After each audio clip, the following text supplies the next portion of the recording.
Olá, caríssimo telespectador da Rede Século XXI, obrigado pela sua audiência. Está começando mais um programa Luz da Vida, nosso compromisso semanal de meia hora, sempre no final da tarde do primeiro dia da semana. Nos próximos 30 minutos estaremos a refletir argumentos de grande relevância para a nossa fé católica apostólica romana.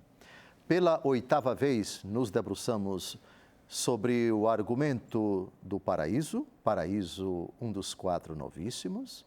Novíssimos são as últimas realidades que acontecerão com a aventura humana terminada a nossa breve peregrinação aqui na Terra.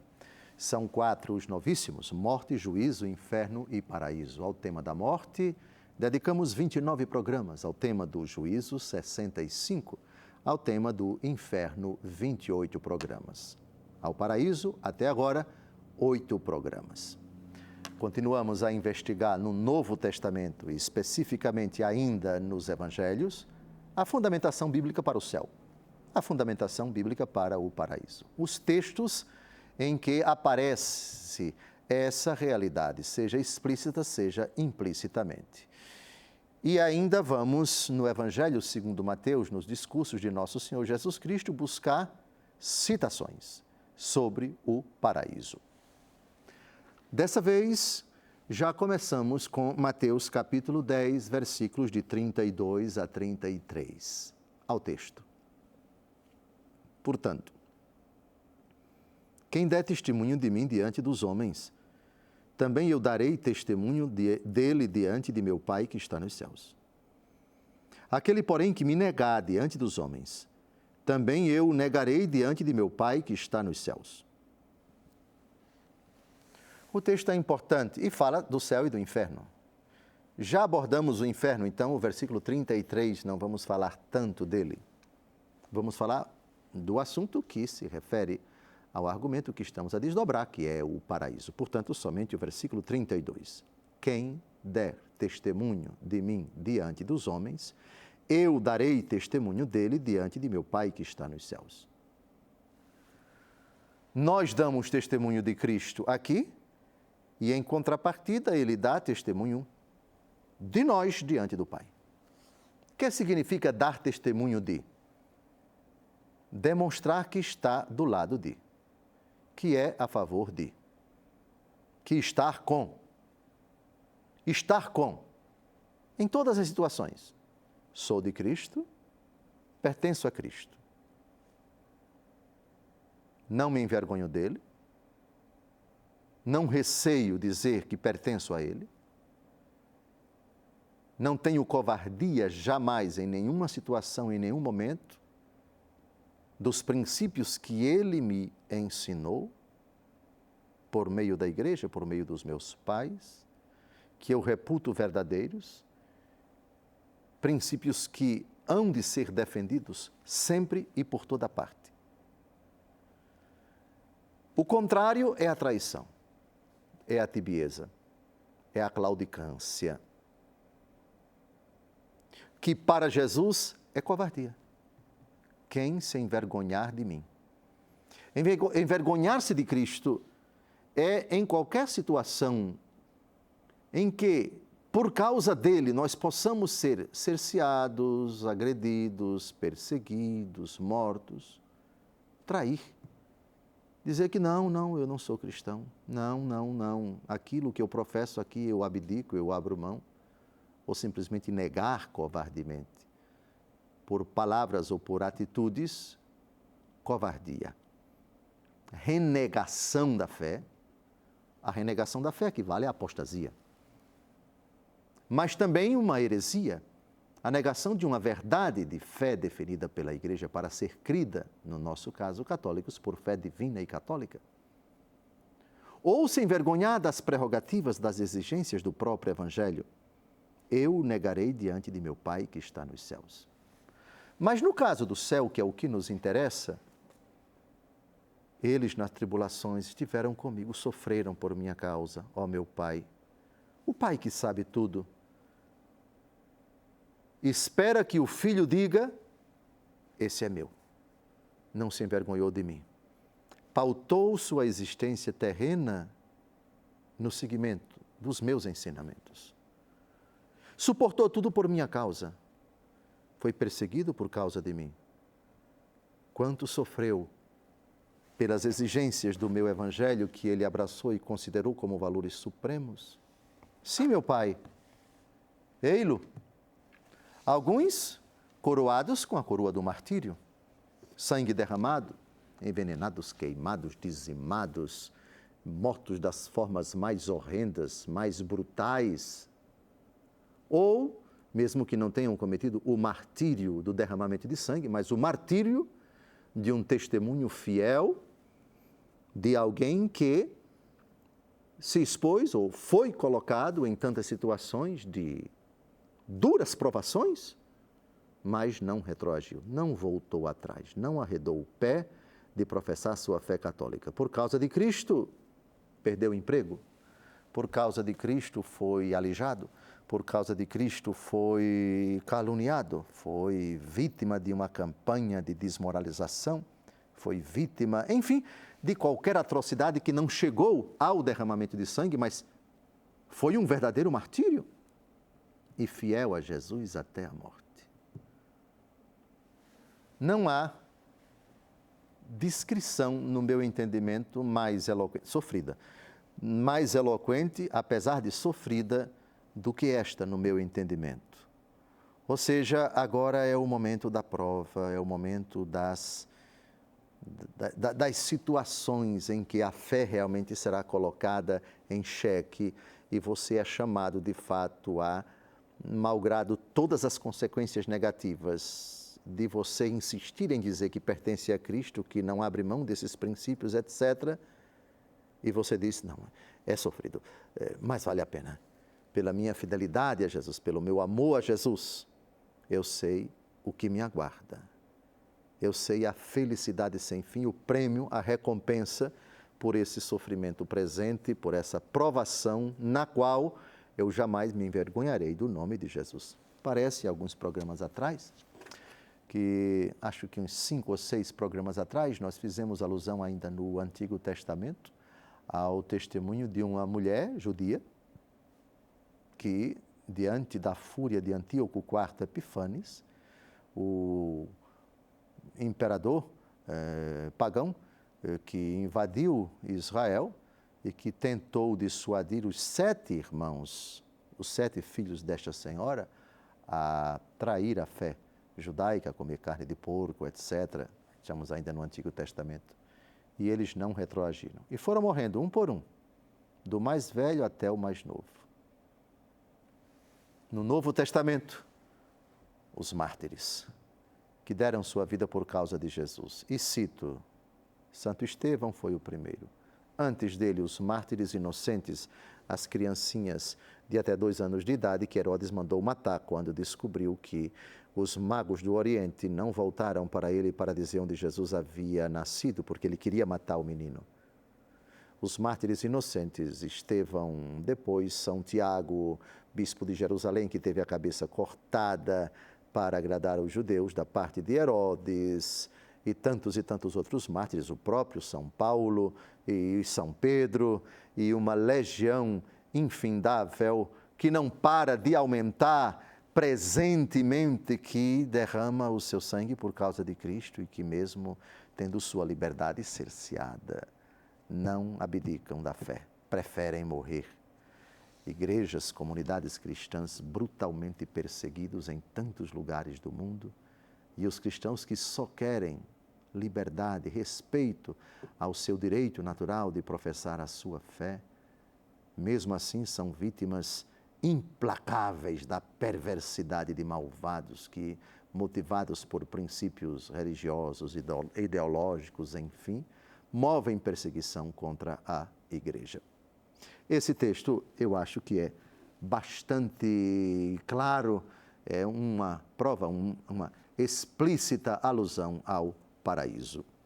De Mateus capítulo 10, 32 a 33, pulamos para Mateus 10, versículo 39. É somente um versículo. Nessa mesma linha, aliás, mas com uma conotação um pouco diferente, vamos ao texto. Aquele que tentar salvar a sua vida irá perdê-la. Aquele que a perder por minha causa irá reencontrá-la. Interessante perder e ganhar. O que significa salvar a sua vida? Salvar a vida significa eu quero uma vida terrena sem vínculo, sem dependência dele. Eu não quero depender dele. Eu não quero depender desse evangelho. Eu não quero estar vinculado, ligado, atrelado a princípios, a normas, não faça isso ou não faça aquilo. Não, eu quero salvar a minha vida disso. Ah, você quer salvar a sua vida? Vai perdê-la. Aliás, Jesus aqui é muito mais modesto. Tentar salvar a sua vida. Não é salvar, é tentar. Basta você tentar. Viver independente de Cristo. Você vai perder a sua vida.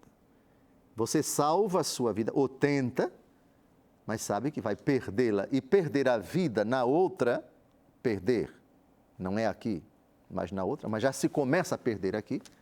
Perder a vida é não ganhar a vida eterna. Se você não ganha a vida eterna, você perde a vida eterna. Portanto, existe uma vida terrena e uma vida eterna. Se você tenta salvar a vida terrena, você perde a vida eterna. Se você perde a vida eterna, você se condena. Depois, aquele que a perder por minha causa, irá reencontrá-la. O que é perder a vida? Não significa deixar de aproveitar o que há de belo nessa existência terrena, mas é perder no sentido, ela não mais me possui. Eu perdi para Cristo, eu a entreguei a Cristo, ela pertence a Cristo, não é mais propriedade minha porque eu perdi para Cristo. É uma perda nesse sentido. O que é reencontrá-la?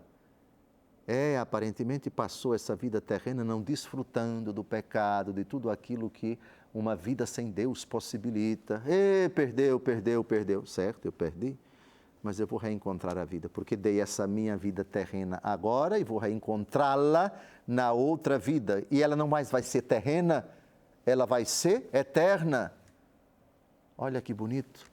O céu como perda aqui e um reencontro lá. A sabedoria de Jesus. E uma advertência, salvou sua vida aqui. Repare que com relação à vida de pecado é salvar a vida. Mas a vida da graça significa perder. O que para o mundo é perda, para Deus é reencontro. E o que para muitos é salvar, para Deus é começar a perder a vida eterna, prelúdio da condenação eterna. Não saia daí, está terminando o primeiro bloco. No segundo, vamos dar continuidade à nossa investigação no Novo Testamento sobre textos sobre o paraíso. Até logo mais.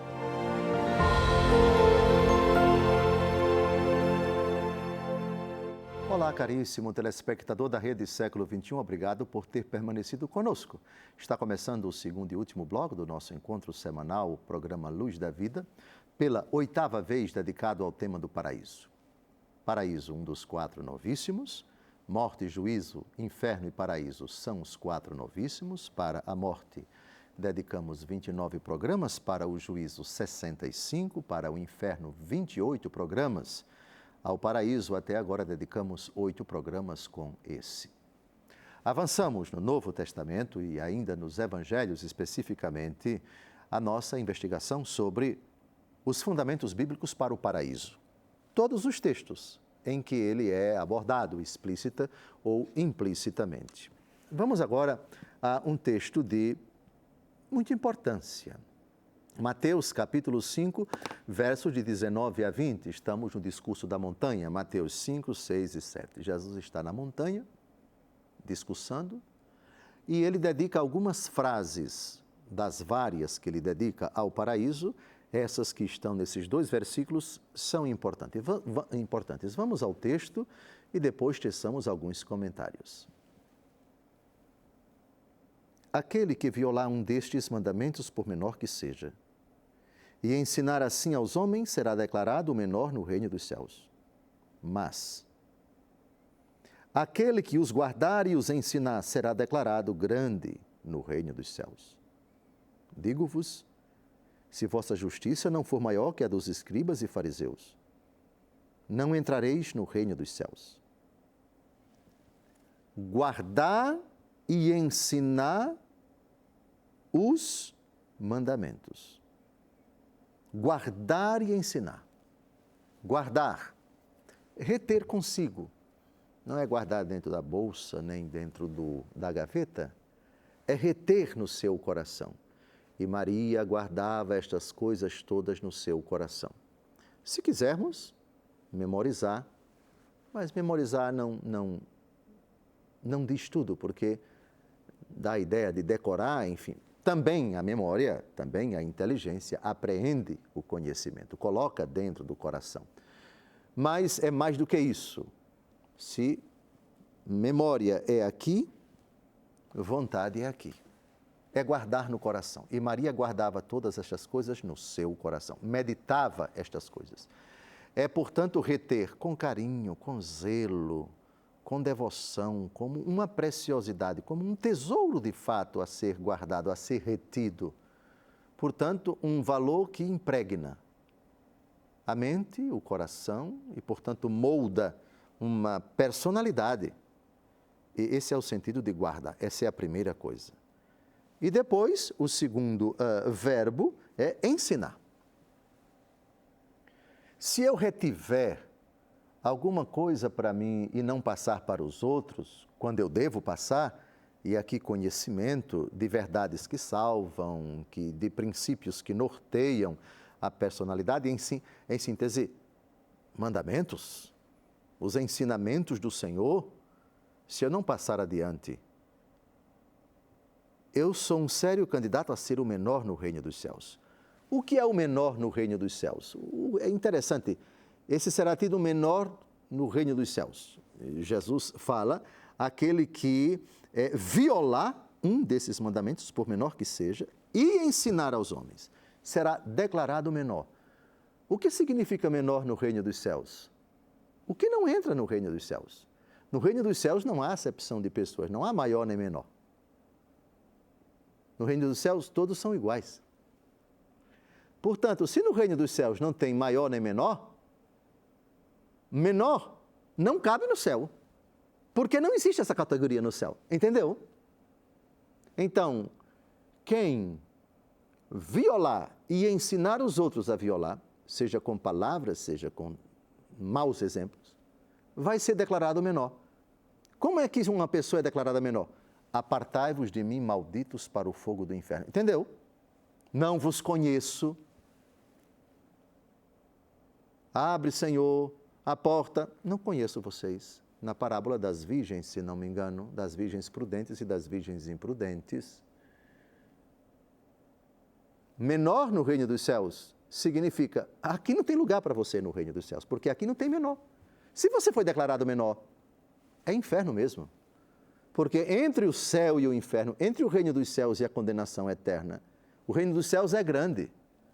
O inferno é pequeno, em comparação com o céu. Portanto, o ser declarado menor não significa dizer que você vai entrar no céu e vai ser pequenininho, coitadinho, vai ficar ali na favela do céu. Epa, que história é essa? Como se o céu tivesse distinção, aqui é mansão, aqui é condomínio fechado e ali umas casinhas. Não existe isso no céu. É felicidade sem fim para todos. Na casa do meu pai há muitas moradas, se não fosse assim eu vos teria dito, pois vou preparar-vos um lugar. No céu todos seremos grandes como Deus, porque a nossa grandeza é o próprio Deus. Ele que será nossa vida, nossa suprema realização. Então, eu insisti isso para que nós, na verdade, distingamos bem a diferença entre maior e menor. Veja, com relação aos eleitos, vejam, aquele que os guardar e os ensinar será declarado grande. Muito bem, servo bom e fiel. Se você foi fiel no pouco, será fiel no muito. Então, a ideia entra no repouso do teu Senhor. Então, grande e muito são categorias afins. Pouco, condenado. Céu não é para pouco. Céu é para muito. Você foi declarado menor. Isto é, realidade insignificante. Porque foi você. Você é que se fez insignificante. Você é que se fez menor. Está declarado menor. Mas não interessa tanto aqui, não vou enfocar tanto essa questão que já foi abordada quando tratamos nos 28 programas sobre o inferno, será declarado menor no reino dos céus. Não, o que interessa é precisamente o final do versículo 19. Aquele que os guardar e os ensinar será declarado grande no reino dos céus. Isto é, a existência terrena dele foi pautada nos mandamentos, nos ensinamentos de Jesus, na pessoa de Jesus, na doutrina de Jesus. Ele guardou para si, não abdicou, não se envergonhou dela e ensinou aos outros. 2 tipos de ensino nós sabemos, com atos e com palavras. O ensinamento pelo próprio exemplo. Um pai virtuoso. E também que abre sua boca para ensinar o catecismo, para ler a Bíblia com seus filhos, que os acompanha na formação cristã, que é um pai presente, zeloso, cioso, seleciona e escolhe com todo cuidado o material a ser dispensado para a educação dos seus filhos. O ensino com palavras e com atos. São Paulo, na carta aos Romanos, capítulo 10, diz: a palavra está ao teu alcance, em tua boca e em teu coração. Se confessares com tua boca que Jesus é o Senhor e creres de coração que Deus o ressuscitou dos mortos, serás salvo. Pois é crendo de coração que se obtém a justiça e é confessando com palavras que se chega à salvação. Pois bem, aqui está no meu entendimento, solene testemunho bíblico a respeito do céu. O céu como a morada dos grandes, a morada dos declarados grandes. Quem é o grande por antonomasia, com G maiúsculo e põe maiúsculo nisso? Deus, na sua grandeza, na sua majestade, na sua supremacia, na sua glória, na sua abismal e incomensurável majestade. E ser declarado grande significa: eu participo dessa vida. Eu que era pequeno como criatura sentenciada ao inferno, agora fui elevado, promovido, inserido, premiado com essa grandeza que os olhos não viram, os ouvidos não ouviram, o que Deus preparou para aqueles que o amam. Avancemos. Agora de Mateus capítulo 10, versículo 39, Mateus 5, perdão, de 19 a 20, vamos a Mateus capítulo 11, versículo 12. É um versículo somente, mas um versículo muito denso no meu entendimento.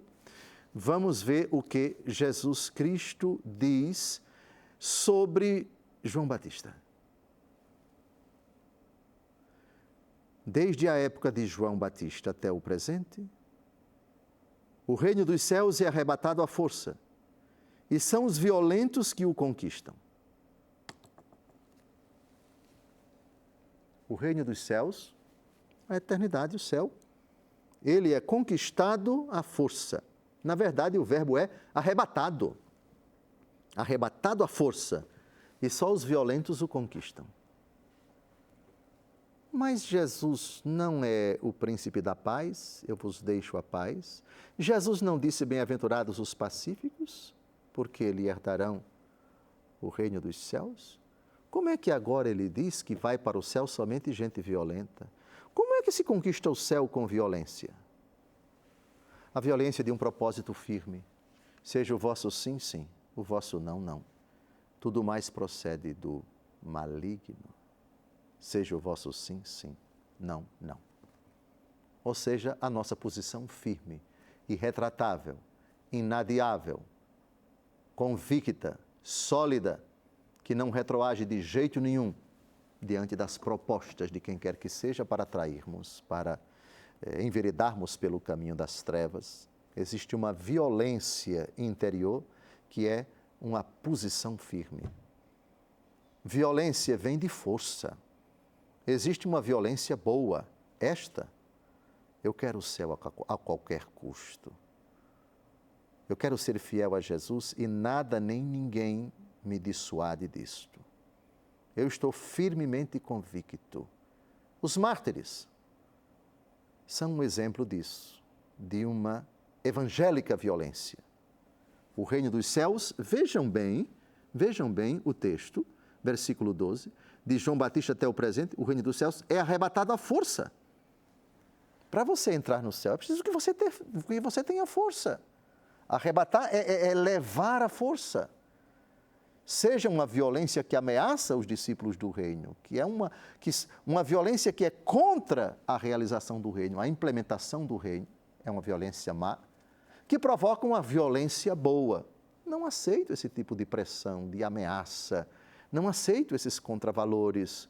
Essa é a violência boa. Só os violentos é que conquistam o reino dos céus. Está terminando mais um programa. No próximo domingo, se Deus quiser, daremos continuidade à nossa investigação no Novo Testamento sobre fundamentos bíblicos para o paraíso. Uma grande, abençoada e santa semana para você e sua família. Até o próximo domingo, se Deus quiser.